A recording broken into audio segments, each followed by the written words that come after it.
noches, hermanos. Dios les bendiga a todos. Quién sabe por qué al subir a este lugar como que duele el estómago. Un día experiméntelo y va a ver.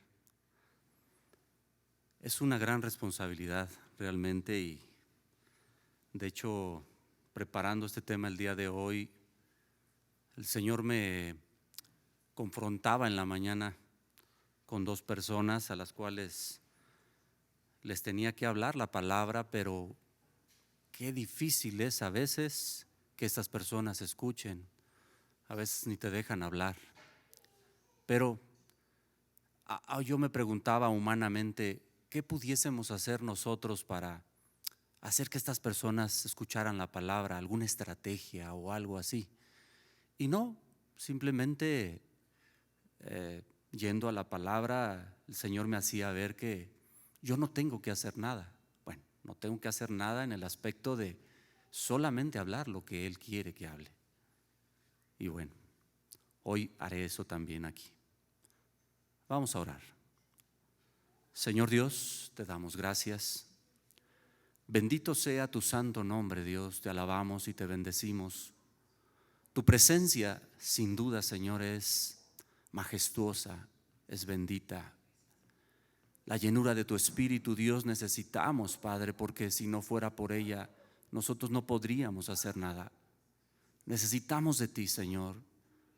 Enséñanos, Dios. Haznos crecer como tú quieres. Bendito sea tu santo nombre. Te alabamos. En el nombre bendito de Jesús. Amén. Creo que nos pusimos de acuerdo Joel y yo, porque tengo el mismo pasaje que él leyó. Digo, ¿y ahora qué voy a hacer? Pero vamos otra vez ahí, hermanos. Capítulo 4 de Juan. Solamente vamos a leer el verso 42. Y decían a la mujer: ya no creeremos solamente por tu dicho, porque nosotros mismos hemos oído y sabemos que verdaderamente este es el Salvador del mundo, el Cristo. ¿Por qué? Porque ahora no solamente escucharon de testimonio, sino de la misma voz de Dios, de la misma voz de Jesús, la palabra. Y entonces ellos pueden creer. Entonces esto me hacía recordar qué es lo que necesita la gente para poderse convertir, para volverse al Señor, para arrepentirse de sus pecados. Y digo, no con esto termino, ¿no? Pero escuchar la voz de Dios. Entonces nosotros como tal tenemos que hablar la palabra de Dios. No preocuparnos por otra cosa. Pero humanamente siempre nos estamos preocupando, o yo me estoy preocupando, ¿qué más hago? ¿Qué más le digo? ¿Qué estrategia utilizo? No sé, muchas cosas. Bueno, entonces el Señor me volvía a hablar en la mañana y me decía: solamente tú tienes que hablar mi palabra. No hables otra cosa, yo me encargo de lo demás. Y bueno, que sea Dios. Su palabra, la de Él, tiene poder. ¿Usted lo sabía? A veces inclusive lo podemos decir así ligeramente. Y de hecho, cuando queremos nosotros afirmar algo, a lo mejor llegamos a decir: su palabra tiene poder. Pero muchas de las veces, ¿para qué? Para que Dios conteste lo que yo quiero. De hecho, hace creo que fue el seminario anterior, creo que fui con la hermana Agustina, que ella hablaba exactamente de cómo pensamos que hablando la palabra de una manera específica, o orando mucho, o haciendo mucha oración, y no estoy diciendo que esté mal, esto puede traer solución a los problemas de los cuales nosotros tenemos necesidad, y pedirle a Dios que Él conteste eso por lo que yo estoy diciendo. Decía en el nombre de Jesús, ¿no? O sea, porque digo la palabra mágica en el nombre de Jesús, esto podrá ser cierto. Y no estoy diciendo que esté mal, porque el Señor así nos enseñó, pero ya lo hemos visto. ¿A qué se refiere? Que esto sea conforme la voluntad de Dios. Y bueno, voy a poner un ejemplo solamente, no voy a hablar de este texto. Me estaba acordando en la alabanza, en Josué, es un texto que muchos llegamos a utilizar, porque yo también lo utilicé, y solamente hablaba de la última frase que habla en el verso 15 del capítulo 24 de Josué. Cuando Josué está confrontando al pueblo de que si son o no son, que si realmente van a estar con Jehová o no, y que realmente se dejen de estar en dos mundos, en dos ideas, en dos pensamientos, buscando a otros dioses y buscando al Señor, que realmente sean lo que dicen ser. Pero Él les va a hablar de esta manera. Y dice en el verso 15: y si mal os pareciere servir a Jehová, escogeos hoy a quien sirváis, si a los dioses a quien sirvieron vuestros padres cuando estuvieron al otro lado del río, a los dioses de los amorreos en cuya tierra habitáis, no sé. Pero dice, pero yo y mi casa, ¿qué dice? Serviremos a Jehová. Y muchos de nosotros lo hemos dicho, no sé, pero yo y mi casa serviremos a Jehová.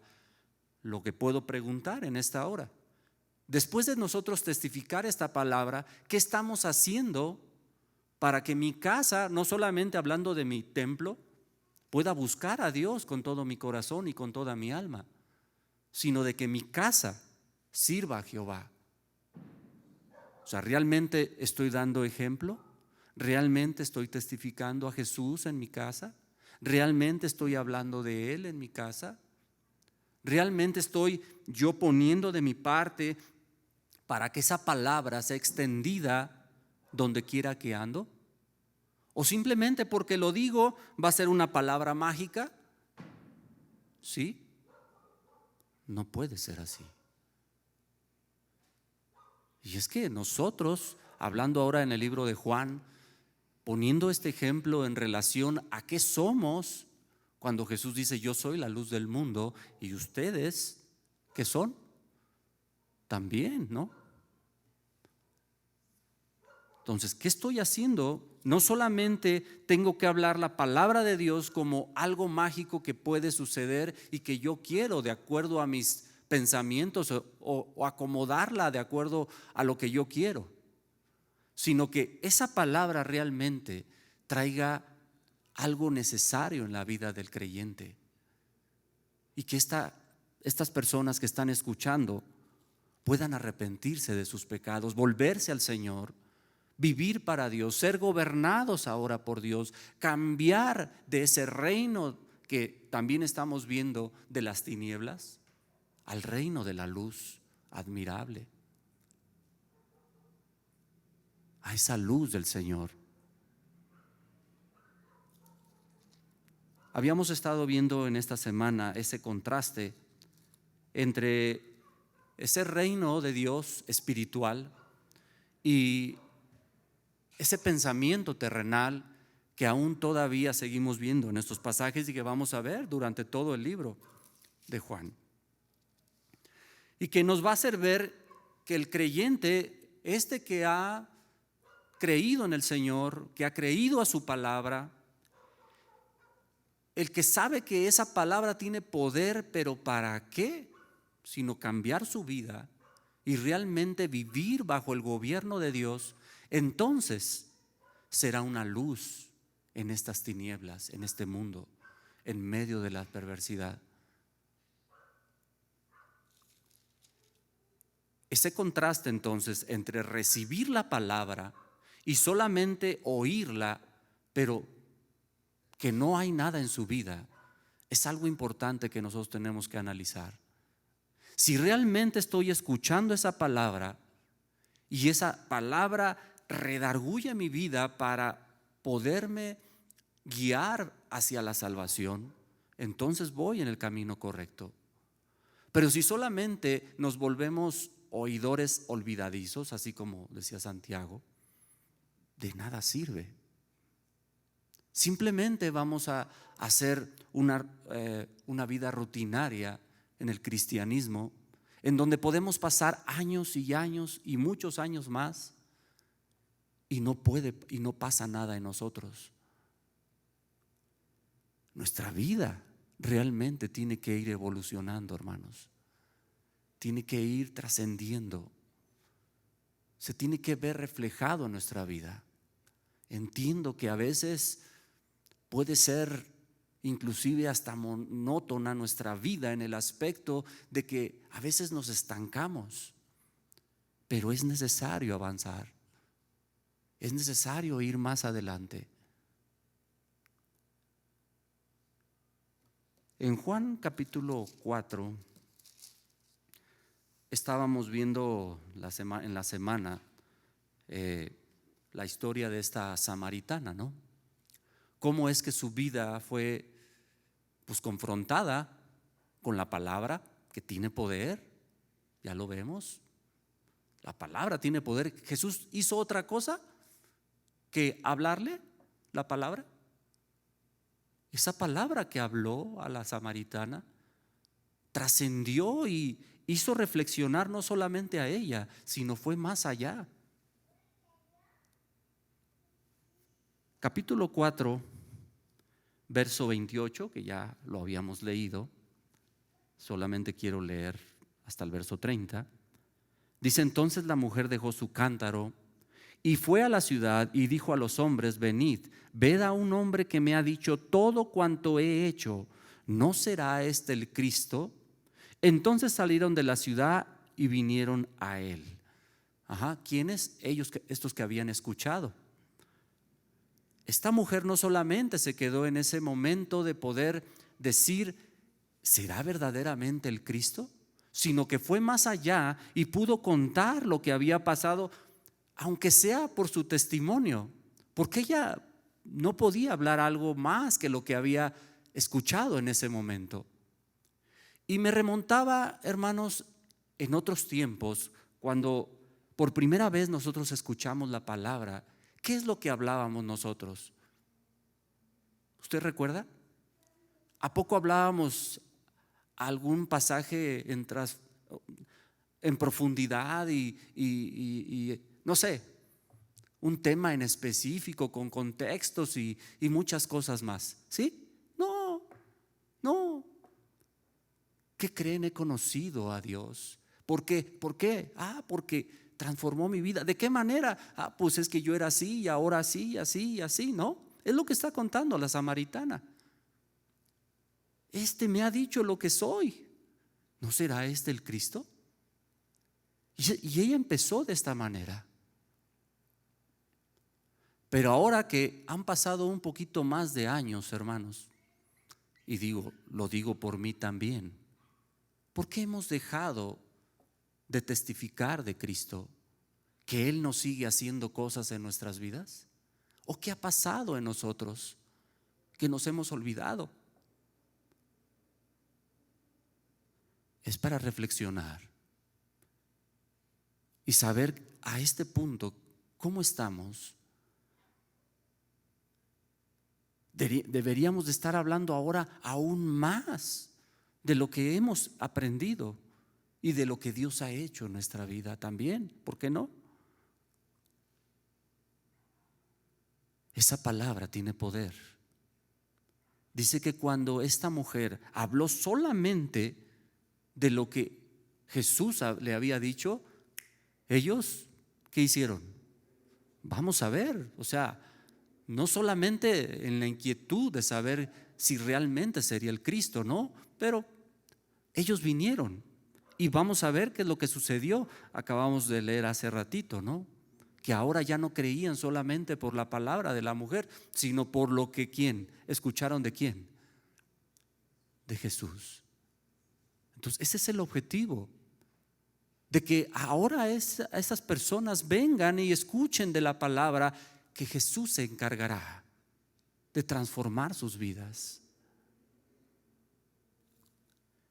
Pero vemos el contraste de aquellos que ahora están empezando a caminar con Jesús, aquellos que apenas están conociendo al Maestro. Aquellos que estaban preocupados por algo terrenal. Dice el verso 31, entre tanto. O sea, diciendo, mientras Jesús está haciendo la voluntad del Padre, los que quisiera que estuvieran ahí, ¿dónde están? Se fueron a buscar qué comer. Entre tanto, los discípulos le rogaban diciendo, Rabí, come.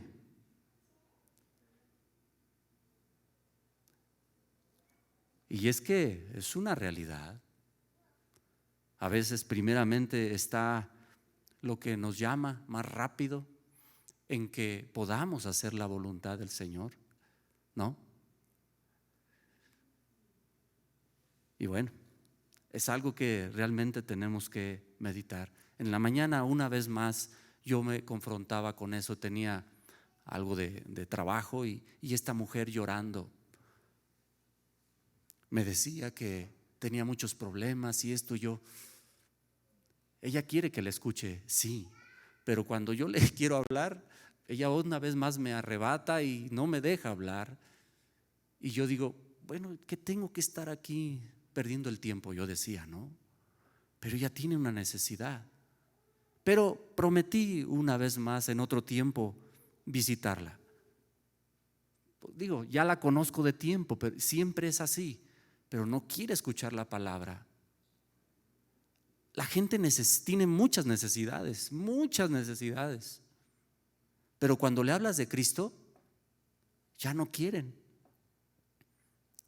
ya no tienen tiempo, de hecho.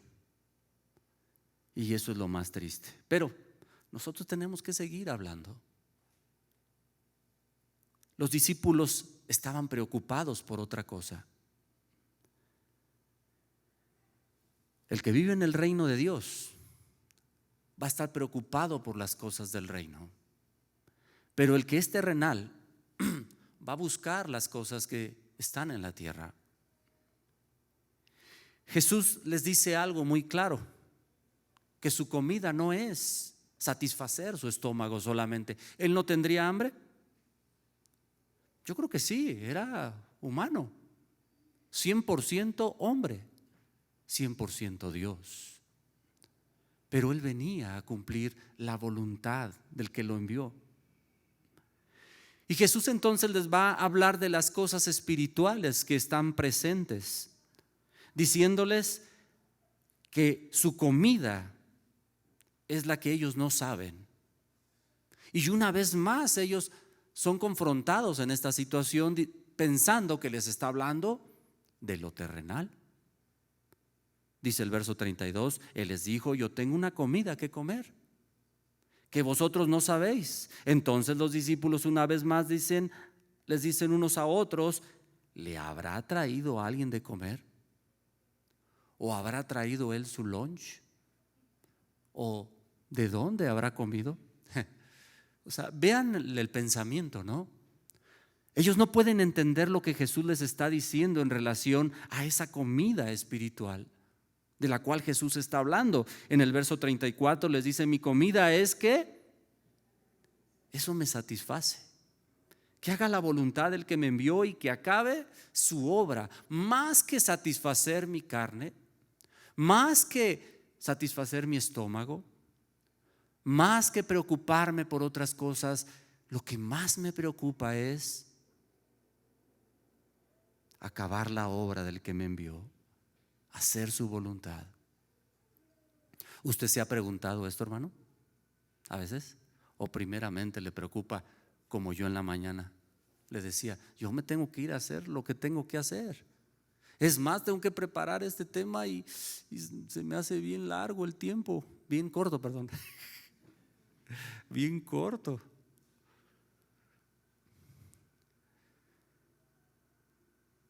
Pero la escuché un ratito y prometí en otro tiempo ir, porque va a necesitar que vaya. Entonces voy a tener que darme un tiempo para que me escuche. Voy a tener que decirle, ¿cómo dicen esa canción para los niños, hermanas? candadito, ¿cómo? Algo así, para que pueda escuchar la palabra. Jesús les va a hablar de algo terrenal en lo cual ellos están pensando, pero quiere tomar este ejemplo para poder decirles: es necesario que ustedes se den cuenta que ya es necesario recoger esa siembra que se hizo. Y no les estoy hablando de las cuestiones terrenales. Ustedes dicen el verso 35, ¿no decís vosotros aún faltan 4 meses para que llegue la siega? O sea, ¿de qué le está hablando Jesús? De lo que ellos ya habían hecho en lo terrenal. 4 meses falta para que ustedes puedan cosechar lo que ya sembraron. Pero yo les digo, alcen sus ojos y miren los campos, porque ya están blancos para la siega. Me imagino a los discípulos, hermano, no sé, yo me imagino alzando sus ojos diciendo: ¿de qué nos habla Jesús? Pues si ni siquiera todavía faltan 4 meses, no puede ser. Pero ¿de qué les está hablando Jesús? De algo que ellos no pueden entender, porque su mente, su corazón, su vida está en la cuestión terrenal. Dice el verso 36, y el que siega recibe salario y recoge fruto para vida eterna. Y dirían ellos: ¿para vida eterna? Para que el que siembra goce juntamente con el que siega, porque en esto es verdadero el dicho: uno es el que siembra y otro es el que siega. Y yo os he enviado a segar lo que vosotros no labrasteis, otros labraron y vosotros habéis entrado en sus labores. Yo me preguntaba aquí, ¿quiénes fueron los que sembraron entonces? Y bueno, en el Antiguo Testamento tenemos a los profetas que habían sembrado esa palabra, pero también tenemos al último, a Juan el Bautista, que estaba abriendo camino, pero que había dicho: yo no soy el Cristo, yo no soy, solamente fui enviado a preparar camino. Entonces Jesús les dice: levanten sus ojos, que esto ya está listo, pero no para comer y satisfacer su carne, sino para vida eterna. ¿De qué les está hablando Jesús? ¿De algo terrenal o de algo espiritual? De que su comida no depende de satisfacer su carne, de que su comida es hacer la voluntad del que lo envió. Su palabra tiene poder. Esta palabra entonces es necesaria que sea ya sembrada. Bueno, ya se sembró, ahora cosecharán y aún seguirán trabajando, porque vendrán otros a cosechar también. La gente realmente no necesita, o los pastores, los líderes de las iglesias no necesitan estrategias nuevas para poder traer gente a la iglesia. Y no estoy diciendo que sea mal que se programen cosas. En este año se han programado varios eventos, ¿no? Pero por los eventos ¿va a venir la gente? ¿O porque escuchen esa palabra y sus vidas sean transformadas? ¿Realmente el evento tiene poder o la palabra tiene poder? Entonces, esa palabra tiene que ser sembrada en la gente. ¿Quién se encargará entonces de hacer lo demás? El Señor. Amén. ¿Usted lo cree? Ahora sí quiero leer el pasaje que se leyó al principio también. Dice el verso 39, y muchos de los samaritanos de aquella ciudad creyeron en él por la palabra de la mujer que daba testimonio diciendo: me dijo todo lo que he hecho. Entonces vinieron los samaritanos a él y le rogaron que se quedase con ellos, y se quedó allí 2 días. Diría Jesús: ¿cómo no he de quedarme aquí? ¿Qué anhelaría Jesús con los que ha ido a hablar? Y digo, ahorita vamos a ver con los que también anhelaría que lo escucharan, pero no quieren. Dice en el verso 41, y creyeron mucho más por la palabra de él. Y decían a la mujer, ya no creeremos solamente por tu dicho, porque nosotros mismos hemos oído y sabemos que verdaderamente este es el Salvador del mundo, el Cristo. Yo podría poner como un punto importante en la meditación bíblica, hermanos, este texto. Porque qué importante es que la gente se pueda acercar a la misma palabra de Dios y la palabra les hable. Y que no solamente escuchen por uno la palabra, o como la dice uno, o lo que sea, sino que ellos mismos se den cuenta lo que dice la palabra. ¿Qué pasa cuando nosotros nos acercamos realmente a la palabra? Esa palabra nos habla. Y a lo mejor la habíamos escuchado muchas veces, pero ¿a poco no nos ha pasado de que decimos, no la había entendido de esta manera? Es Dios hablándonos. Es Dios confrontándonos, es Dios haciéndonos, abriéndonos nuestros ojos para ver las cosas que antes no podíamos ver. Él es el Señor que tiene misericordia. Y el libro de Juan, o Juan el escritor, va a ser un contraste una vez más entre los que aceptan ese reino espiritual y los que sencillamente se les hace imposible vivir en ese reino o no quieren vivir en ese reino. Dice en el verso 43 que 2 días después, cuando Jesús iba de Galilea, de Judea, a Galilea, dice en el verso 43, 2 días después salió de ahí Jesús y fue a Galilea. Porque Jesús mismo dio testimonio de que el profeta no tiene honra en su propia tierra. Jesús hablaba de esta palabra diciendo que siendo profeta, este profeta no tiene honra en su propia tierra, hablando de él. ¿Por qué decía este texto? Y aquí no nos lo explica la palabra bien, sino yendo a Marcos capítulo 6, vamos para allá, hermanos. Vamos a ver por qué Jesús estaba diciendo esto.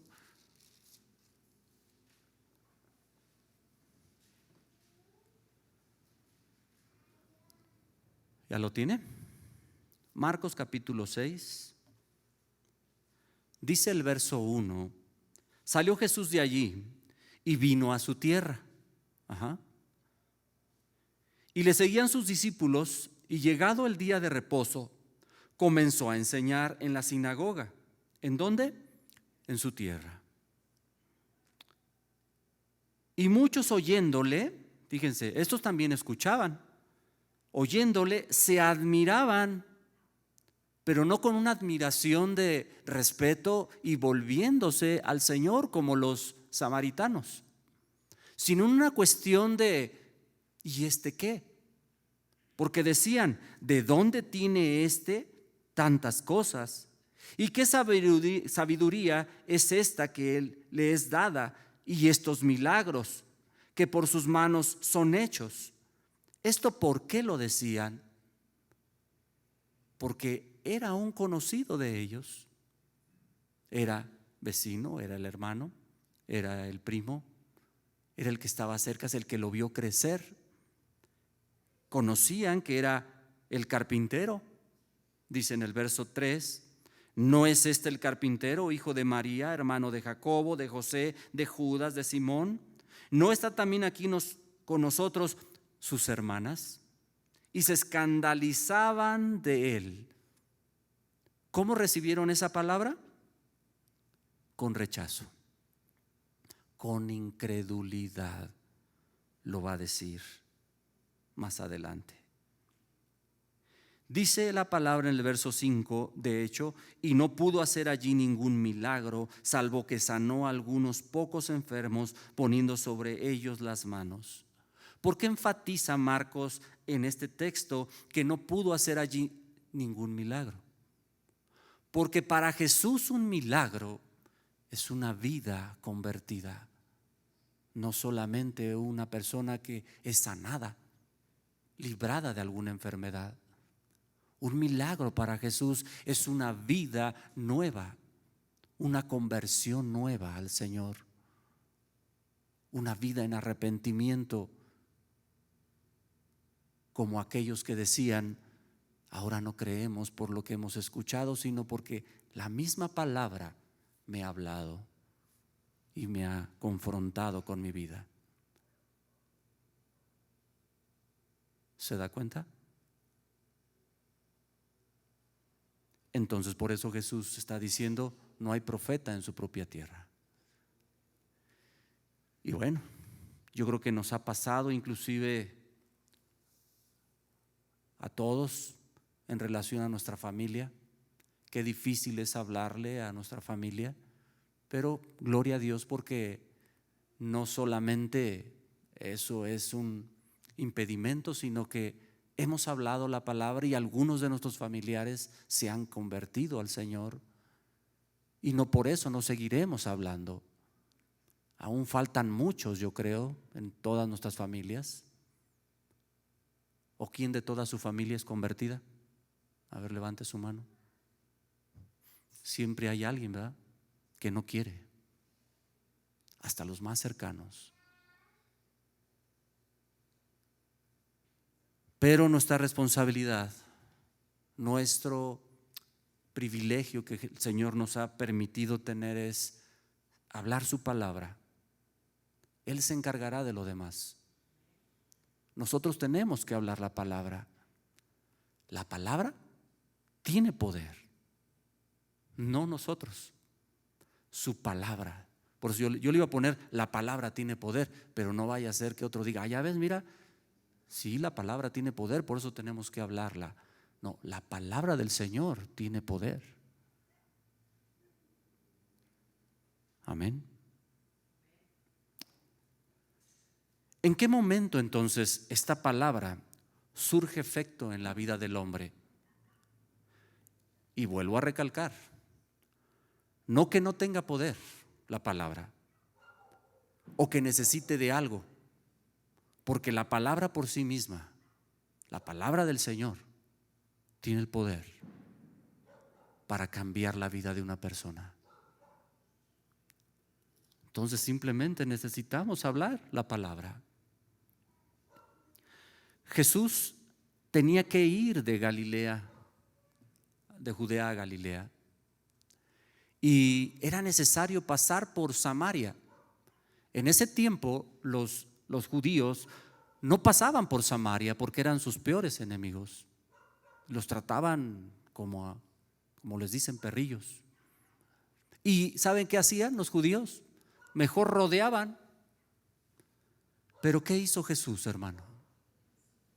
Él pasó por Samaria y sabía que había una mujer ahí necesitada, y él habló la palabra de Dios. Y esta mujer, ¿qué pasó? Ya no dice después qué sucedió con esta mujer, pero yo creo que empezó a reflexionar entre lo que Jesús le dijo, y todos estos samaritanos que creyeron la palabra, yo creo que también recibieron la palabra y se convirtieron al Señor, porque la palabra de Jesús tiene poder. Amén, hermanos.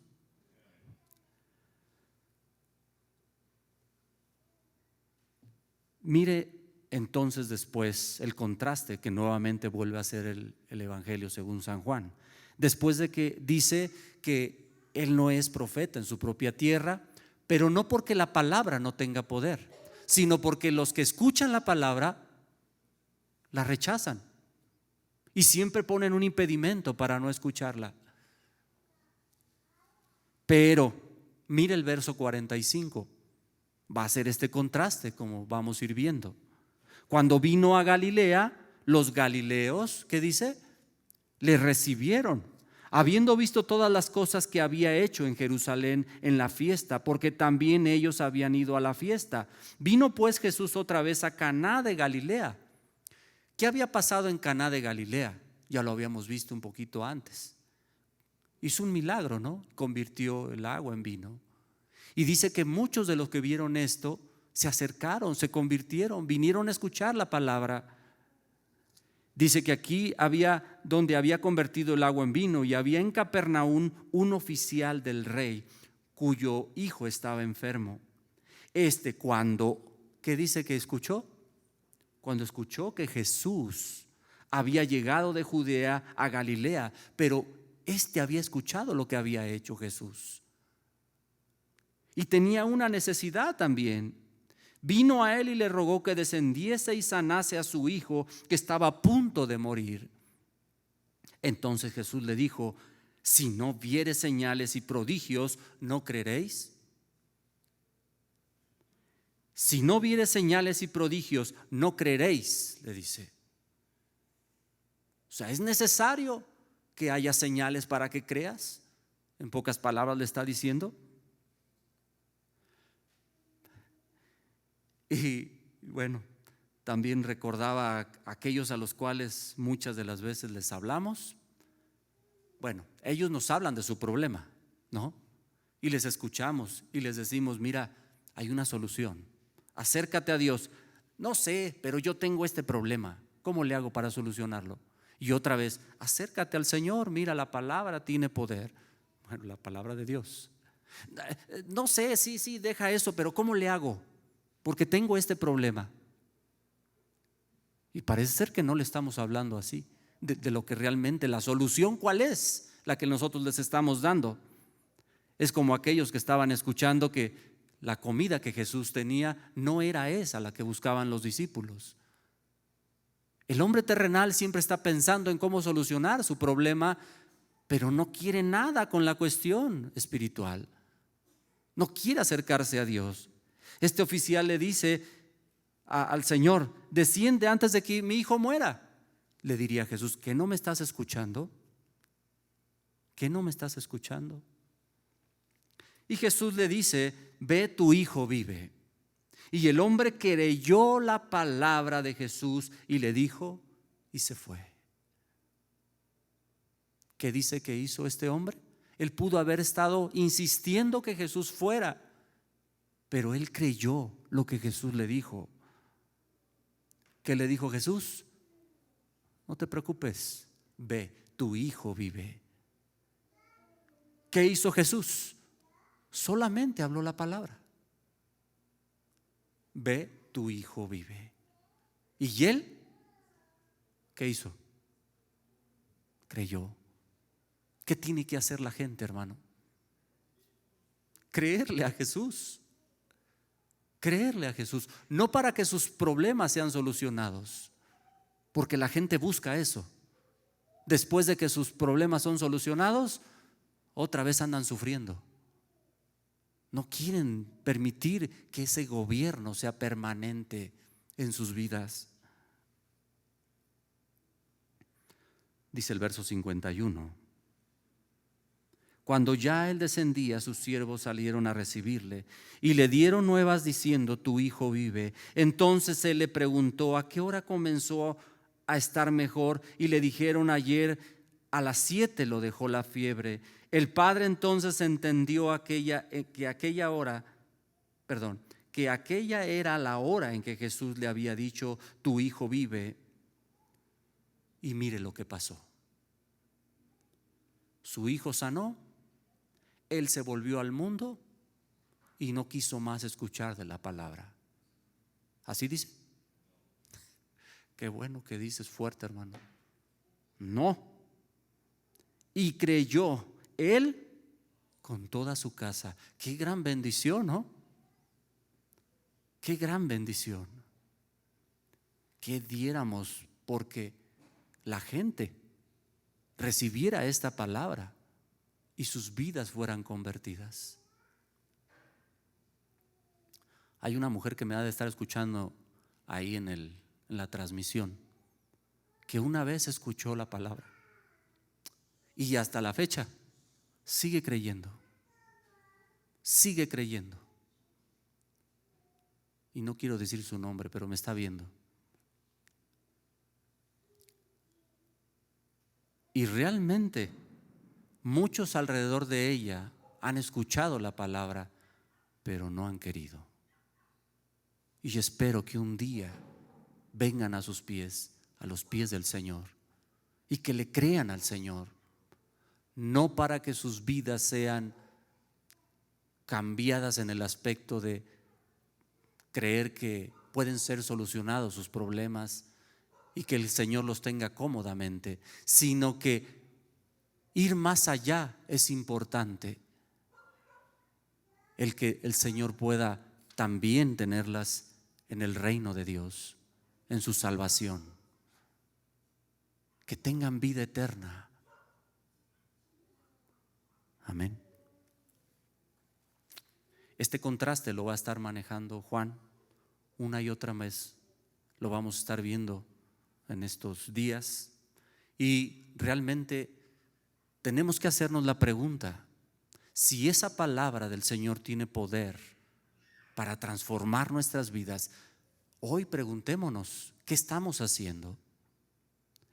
¿Cómo ha sido esa palabra en nuestras vidas para ir creciendo en el Señor? ¿Qué está haciendo? O más bien, ¿cómo estamos dando evidencia de que esa palabra está en nuestras vidas? Ahora, esa palabra entonces, si tiene poder, ¿para qué tendrá poder en nuestra vida? Jesús fue muy claro cuando les dijo en el libro de los Hechos, capítulo 1, verso 8, y recibiréis poder. ¿No? ¿Sí recuerdan ese texto? Y me seréis testigos en Judea, en Samaria, hasta lo último de la tierra. Esa palabra que iba a estar sembrada en su vida y que se iba a encarnar en ellos, iba a ser evidente ante el mundo para cualquier situación. Hicieron muchos milagros, sí, pero también fueron martirizados, también fueron perseguidos, también fueron encarcelados y también fueron muertos y fueron testigos ante el mundo entero de que esa palabra estaba en ellos en todo momento. Fueron testigos en todo aspecto. El Espíritu Santo trabajaba en ellos para que ellos fueran verdaderos creyentes donde quiera que fueran. Eso es lo que Dios quiere en nosotros también. Capítulo 4 de Juan, verso 22, también lo leíamos o meditábamos. Vosotros, hablándole a estos que no conocían quién era el Señor, Jesús les dice: vosotros adoráis lo que no sabéis, hablando en la cuestión de la samaritana. Nosotros adoramos lo que sabemos, porque la salvación viene de los judíos, mas la hora viene y ahora es cuando los verdaderos adoradores adorarán al Padre en espíritu y en verdad, porque también el Padre tales adoradores busca que le adoren. Estos adoradores que viven el espíritu, que son espirituales, que viven bajo el gobierno de Dios, pueden entender qué es hacer la voluntad del Señor, también como Jesús lo hacía. También podrán decir: yo tengo una comida que comer. Hacer la voluntad del que me envió, del que me escogió. Amén. Juan capítulo 5, verso 19. Respondió Jesús y les dijo: de cierto os digo, no puede el Hijo hacer nada por sí mismo, sino lo que ve hacer al Padre, porque todo lo que el Padre hace también lo hace el Hijo igualmente. Porque el Padre ama al Hijo y le muestra todas las cosas que él hace, y mayores obras que éstas le mostrará, de modo que vosotros os maravilléis. Porque como el Padre levanta a los muertos y les da vida, así también el Hijo a los que quiere da vida. Hermanos, nosotros ¿qué hablamos? La palabra que da vida. ¿Es nuestra? Es la palabra de Dios. ¿Qué tenemos que hablar nosotros? Esta palabra que da vida. Sigue dando vida. Una vida eterna. Para siempre. Verso 24. de cierto os digo, fíjese bien, el que oye mi palabra y cree al que me envió, ¿qué tiene? Vida eterna, y no vendrá a condenación, mas ha pasado de un reino de las tinieblas al reino de la vida. De cierto os digo, viene la hora, y ahora es cuando los muertos oirán la voz del Hijo de Dios, y los que la oyeren vivirán. Eso es lo que nosotros tenemos que hablar. La palabra tiene poder.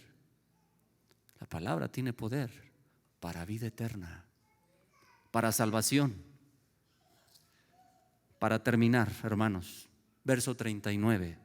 Entonces, escudriñar las Escrituras, porque a vosotros os parece que en ellas tenéis la vida eterna, y ellas son las que dan testimonio de mí, dice Jesús, y no queréis venir a mí para que tengáis vida. ¿Quién quiere venir a mí?, diría el Señor. ¿Quieren vida eterna? Yo la tengo, diría el Señor. Esa es la palabra que tenemos que hablar nosotros.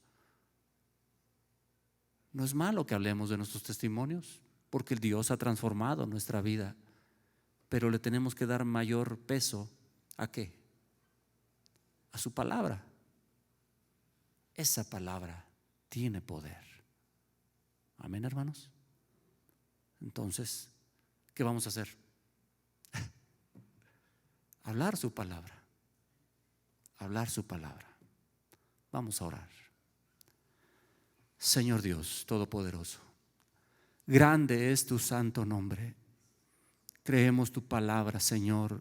Tu palabra tiene poder. Ayúdanos a entender tu propósito. Que seamos dignos de alabarte, Señor, no solamente de palabras, sino realmente con nuestra vida entera. Que seamos dignos cada día, Señor, de ser parte de lo que tú estás haciendo, de que también seamos parte de esta obra que aún todavía no se acaba. Señor, enséñanos cada día, fortalécenos, haznos vivir como tú quieres. Tu presencia, Dios, llene nuestros corazones. Haznos crecer cada momento, Padre. Te damos toda la gloria, toda la honra, Señor. Bendito sea tu santo nombre. Que tu palabra, Señor, siga siendo extendida en el nombre de Jesús. Amén. Dios los bendiga, hermanos.